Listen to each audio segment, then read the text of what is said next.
Marrëveshjet shqiptare të xherët Kushner nuk janë më vetëm objekt protestash, debatesh, përpronësina apo denoncimesh në media. Ato kanë hyrë zyrtarisht në dokumentet e Kongresit Amerikan. Jamie Raskin, demokrati më i lartë në hierarkinë e Komitetit Gjyqësor të Dhomës së Përfaqësuesve, ka zgjeruar hetimin e tij mbi konfliktet e mundshme mes rolit politik të Kushner dhe interesave të tij private. Këtë herë në qendër të kërkesës është Shqipëria. Blerja për më shumë se $120 milion e një sipërfaqe toke e të kontestuar dhe favoret që projekti turistik dyshohet se ka marrë nga qeveria e Edi Ramës. Njoftimi i publikuar më 25 gusht 2026 nga demokratët e Komitetit Gjyqësor përdor një formulim jashtëzakonisht të rëndë. Sipas tij, Kushner e bleu tokën pavarësisht paralajmërimeve se shitësi nuk ishte pronari i ligjshëm, ndërsa projekti i resortit përfitoi koncesione të jashtëzakonshme nga qeveria shqiptare. Këto janë pretendimet e ngritura në kuadër të hetimit parlamentar amerikan, jo përfundime të një gjykate. Megjithatë, ato e ndryshojnë përmasën politike të çështjes. Për herë të parë, mënyra se si qeveria Rama ka trajtuar projektin e Kushner përfshihet në një kërkesë të dokumentuar të ligjvënësve amerikan. Sipas raportimit të The New Republic,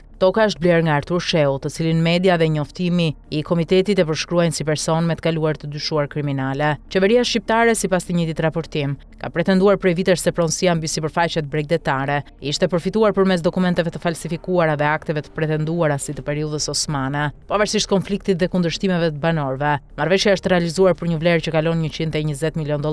Raskin kërkon që Kushner të dorëzojë deri më 7 shtator dokumentet që lidhen me pasuritë e paluajtshme, marrëveshjet e biznesit dhe protestat kundër projekteve të tij në Shqipëri. Praktikisht kërkesa mund të hap kutinë e komunikimeve me zyrtarët shqiptar, procesin e verifikimit të pronësisë, financimin, lejet dhe mënyrën se si janë siguruar përfitimet shtetërore. Këtu nis problemi politik për Edi Ramën. Projekti i Kushner nuk u trajtua si një investim i zakonshëm privat. Qeveria shqiptare mobilizoi instrumentet e saj ligjore dhe administrative për të hapur rrugën një kompleksi luksoz në një zonë me ndjeshmëri të lartë pronësore dhe mjedisore. Vendimet u paraqitën si zhvillim strategjik dhe promovimi i turizmit elitar, ndërsa pyetjet për pronësim, përfituesit dhe marrëdhëniet mes investitorit dhe shtetit mbeten pa përgjigje të plota.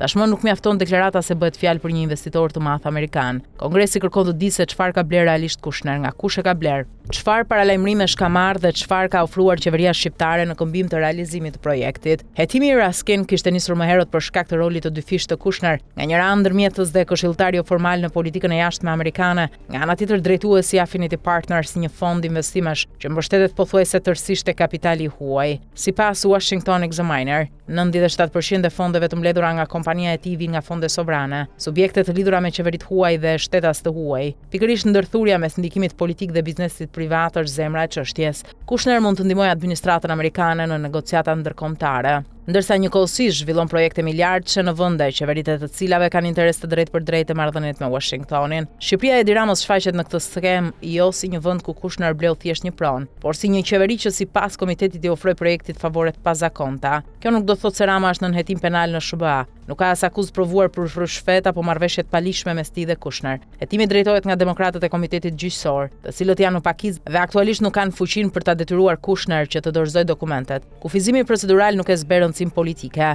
Kushner nuk ju përgjigj kërkesës së parë të Raskin dhe zgjerimi i hetimit tregon se ligjvënësit po kërkojnë ta mbajnë çështjen të hapur. Nëse demokratët fitojnë shumicën në dhomën e përfaqësuesve, një kërkesë sot vullnetare mund të shndërrohet nesër në një procedurë me fuqi detyruese. Qeveria Rama duhet bëj publike dosjen shqiptare përpara se ajo të zbardhet pjesërisht nga Washingtoni. Vendimet, kontratat, hartat e pronësisë, lejet, komunikimet me investitorët, përfitimet fiskale dhe çdo ndërhyrje shtetërore në funksion të projektit. Nëse toka është bler ligjërisht dhe koncesionet janë dhënë sipas rregullave, transparenca është mbrojtja më e mirë për qeverinë. Nëse dokumentet mbahen të fshehta, dyshimi se Shqipëria është përdorur si territor për shkëmbimin e ndikimit politik me interesa private vetëm sa do të forcohet. Edi Rama e ka paraqitur afrimin me familjen Trump si kapital diplomatik për Shqipërinë. Dosja e Raskin ngre pyetje nëse ky kapital ka pasur një faturë, tokë bregdetare, privilegje shtetërore dhe procedura të përshpejtuara për biznesin e dhëndrit të presidentit amerikan. Marrëveshja $120 milion nuk është më vetëm një çështje shqiptare. Ajo ka hyrë në Kongres. Bashkë me të në dokumentet amerikane ka hyrë edhe mënyra se si qeveria e Edi Ramës u hap Shqipërinë investitorëve që kanë njëkohësisht para, ndikim dhe lidhje të drejtë për drejta me pushtetin në Washington.